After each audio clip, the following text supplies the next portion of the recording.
Hello and welcome to another screencast edition of Adobe After Effects. Today we'll be looking at the fundamentals of motion graphics in After Effects. As you know, After Effects not only does video compositing VFX, but it also has the ability to work with a little bit of 3D, but most importantly, do motion graphics. In all honesty, usually with After Effects, it can be not so user friendly, but still it is manageable, and there are certain ways to actually create excellent motion graphics. So that's where I'm going to start today. We're going to focus on two aspects of that motion graphics animation that we could create. So be sure to create a new composition, select the composition default and set OK. Once you have that, what we're going to do is set up the stage. When you're creating a motion graphic animation, you want to at least have a stage set up to sort of create like a setting for your animation.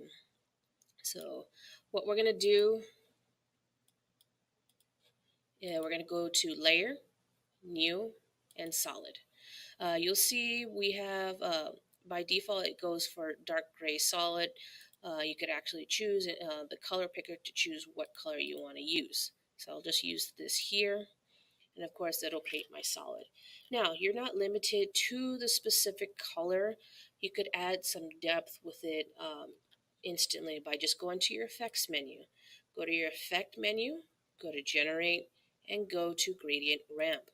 There it'll create a default black and white gradient, but you could also reset your color to however you want. So maybe I'll choose like a light cyan blue, and you'll notice right here on your effects controls you have a setup of a start ramp from those values. You'll see two number values here. As you probably already know, this is what it is an X and Y value. Now it sort of simulates somewhat of a three-dimensional, but still maintains the two-dimensional features with it, even though they try to simulate that three-dimensional coordinate plane. But most importantly of all, they just focus on X and Y values. So if you could see at the end of the ramp right here, I could raise it or I could lower it. Same thing here. I could make this harsh light right here as a setup, and I could have that set.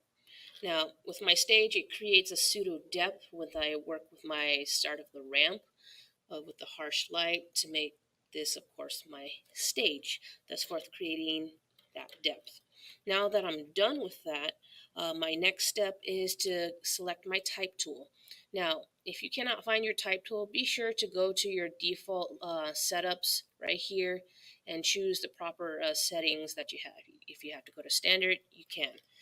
Since I already have my type tool, I'm going to select my type tool. Now, you have also the ability to choose whatever font that you can use.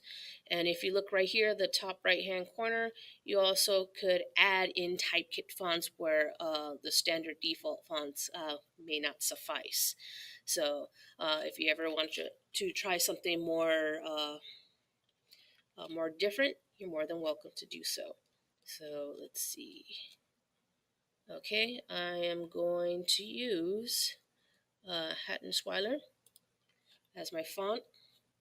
I could easily choose my font color and my outline too. So I'll set it to black. On the bottoms, you'll see your character setup right here, from the font size to even leading and kerning. You have that ability to create whether it be bold, font, italic, or even small caps whatsoever. You also have the ability, especially if you have a stroke value, you can increase the stroke width with it. So I'll type in my name.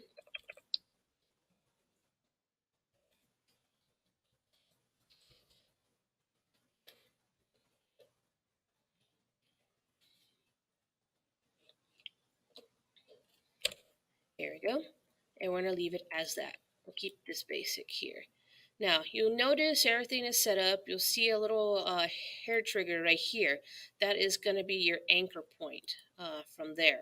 Now, if you go to your drop-down menu from your comp layer, click on the drop-down menu, you'll see two setups, text and transform. Click on the transform button and you'll see your setup of different settings from anchor point to position to scale and rotation. Before we do anything, I recommend that you move your anchor point centered so at least you have the ability to sort of work where you want this to be. Keyframe your anchor point so it stays there without having to move. Now, with motion graphics, you could it's easily to think that effects and presets right here may be the main thing, but believe it or not, right here in your settings in your comp layers section, you do have the ability to animate and create motion graphics, primary motion graphics.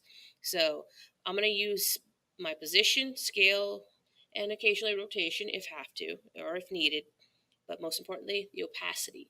So instead of having to throw in presets to create a fade in, fade out, you have the ability to just use the transform section from your layer. So what I'm going to do, I'm going to scale this out, make this small, of course, keyframe the set, and of course I'm going to break it down into twos. So of course what I'm going to do next, I'm going to increase right here as my set. So when I play it, you'll notice that the way it moves, it starts to go fast, but then it slows down.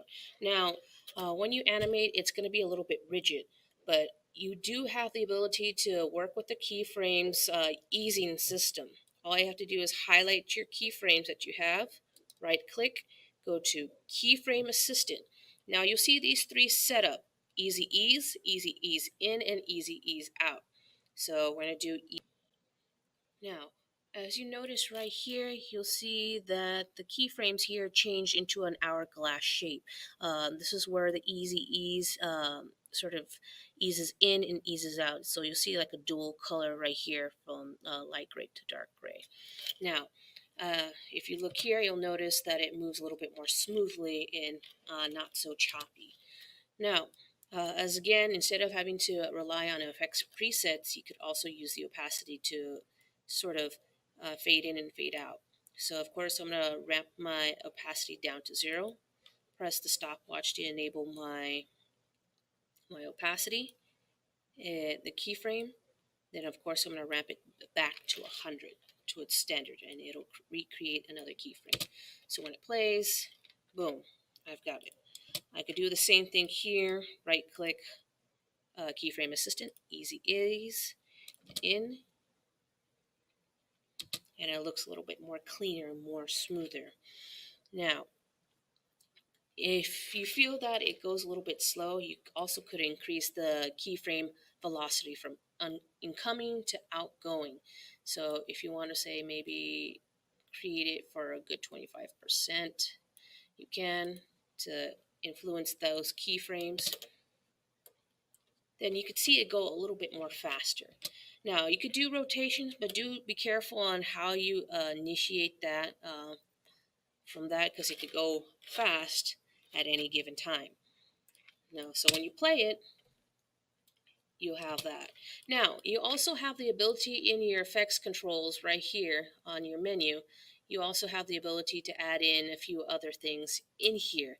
Again, with numbers, times, transitions to utilities, and so on and so forth. You do also have effects where you could add in and sort of blend in some of the things that are in this specific object right here. So let's see. Effect, distort. So you'll see you'll have radial blur. You'll have a few other things here add it to. You could also add in effects controls. So with distort, you could also add in a few things like warp stabilizer to transform, to mesh, and offset. Let's see.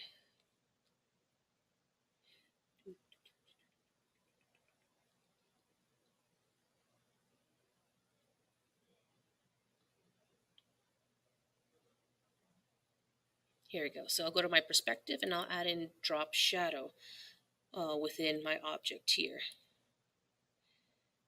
Now, if you could see, you could work onto the direction and also the opacity of my drop shadow, guide it here, and I could also increase the spread and softness of this. So I could adjust however I want right here and there. So this gives it a little bit more depth. Now, all these layers here and effects, you have the ability to create and customize how you want. Now, this is part one of motion graphics. Part two also lies in effects and presets. Now, the effects and presets tab has an abundance of different folders and expressions and effects. It can be a little bit daunting. So we'll be able to sort of slim it down into two areas, mostly particularly in animation presets. Now you'll see right here you have a set of presets for backgrounds to images to text and so on and so forth. Now keep in mind you could also add in prefab effects inside of it easily. Now I could also add in shapes to put into the background. So let me select this first. Let me go to layer, new, let's see, shape layer. So what I'll do, I'm going to select this. I'm going to use the ellipse tool. And of course, what I'm going to do is change the color to this.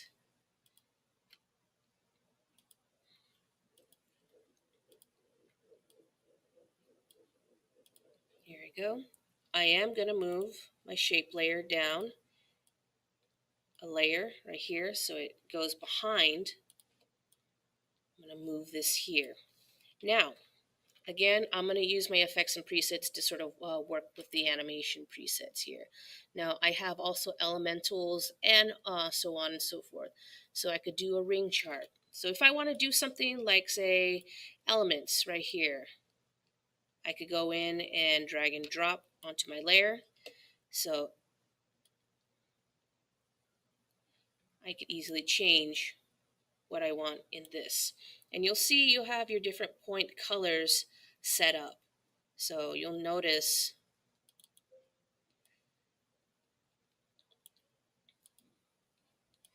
the key changes here into this. So now that I have it, all I have to do, let's change it right here. All I have to do is leave it as is. I could either use jitter and so on and so forth. So what I do right here, I could also work with my effects. I'll create my opacity down to 0, keyframe that, and what I could do at this point at 2, I'll set my keyframe to here. And what I could do right here, I could work onto here. So when it plays, I could add in animations. But this pretty much concludes today's screencast tutorial of Adobe After Effects. Thank you.